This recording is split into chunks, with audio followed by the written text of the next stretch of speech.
high-energy political short from the US. Love the fast-paced and gritty vocal score of We're All Zombies all the way through the video. It's basically a collage of many different videos and photos during the raucous, out-of-control period when Trump was president and there was a lot of tension in the US. Lots of footage of the Women's March, BLM protests, shots of newscasts from CNN, Fox, and others. Lots of shots of burning cars and riots and fighting.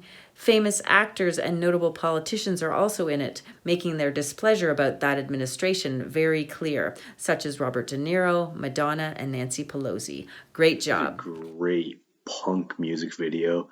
It felt like the sort of thing we would typically get from the Dead Kennedys.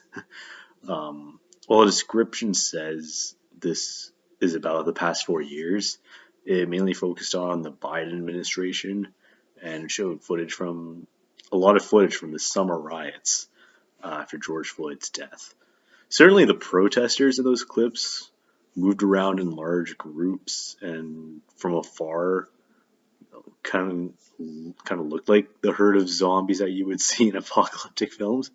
But I think they also made a strong case that Sleepy Joe is a zombie too. Oh, we're all zombies. All right, that's the title of the song after all, and I can buy it. There was a lot to unpack. They covered enough ground for like a 2-hour-long documentary, honestly, but instead they condensed it into a 2-minute music video, and that to me was the most impressive part. This is just an outstandingly good punk music.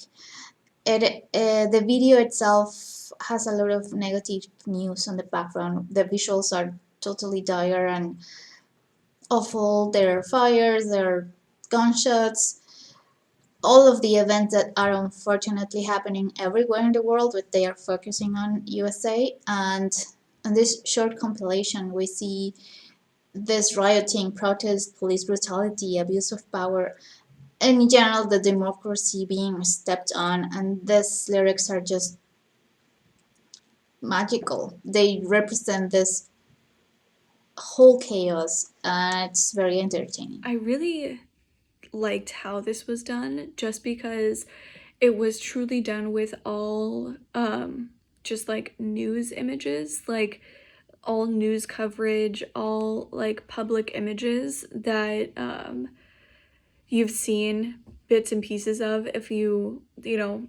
have been watching any kind of like the America's political landscape. You've seen at least some of these videos, maybe not all of them, because it did span a wide range of channels. But I really liked that it was just like the raw actual video that we had, which makes it also a little bit terrifying because it's such a powerful message, and part of that is underlined by the fact that it was all actual footage, and that made the impact, I think, a lot bigger. And it definitely made its impact on me anyway. This was such an interesting piece to watch. A lot to process here, like tons and tons of images packed into 2 minutes. I thought it was edited really well, and the opening and end clips were a nice touch, like good bookends to all the scenes in between. And together with a song, they make quite a statement. I think the piece could have been stronger if they had included a title at the beginning with a quick blurb. Like there were so many different scenes in this that with a title like a black screen and 1 or 2 sentences would have created a stronger through line and would have gotten the point across better. But otherwise, great job. This short really went after making a statement, and it did that. I thought the song was really great. It was perfect for what they were doing. I wanted to see some of the edits not as quick so that you could really have that extra moment to sink in the memory of, oh yeah, I remember that, and how it made you feel. As it is right now, the edits are really fast and it goes along perfectly with the pacing of the song. I just wanted, like, I don't know, a half a beat more, but I enjoyed this. It was good. This is definitely very intense, to say the least.